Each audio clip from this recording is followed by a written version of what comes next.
আল্লাহওয়ালাদের সাথে যদি সম্পর্ক রাখে মানুষটার মূল্য দুনিয়ায় বাড়বে, আখিরাতেও বাড়বে। আমাদের সমাজে যারা উলামায়ে কেরামকে মহব্বত করে, দিনের লাইনে চলে, যদিও সে আলেম না, জেনারেল লাইনের মানুষ, কিন্তু দেখবেন সে যেই দল করুক না কেন, তার মর্যাদা, তার সম্মান, তার ইজ্জত এখনো আছে।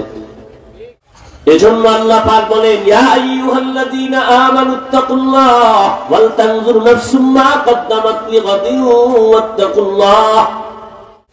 বারবার আল্লাহ বলেন, পরকাল জীবনের জন্য কি অর্জন করেছো হিসাব মিলাও সময় নাই, আমাকে ভয় কর। কেন বারবার বলে আমাকে ভয় করো, ভয় করো, ভয় করো? কারণ সন্তান যদি মা বাবাকে ভয় না করে, ওই সন্তান মা বাবার কথা মতো চলে না। শিক্ষকের যদি ছাত্র ভয় না পায়, ওই শিক্ষকের সামনে ছাত্র অন্যায় করতে চিন্তাও করবে না।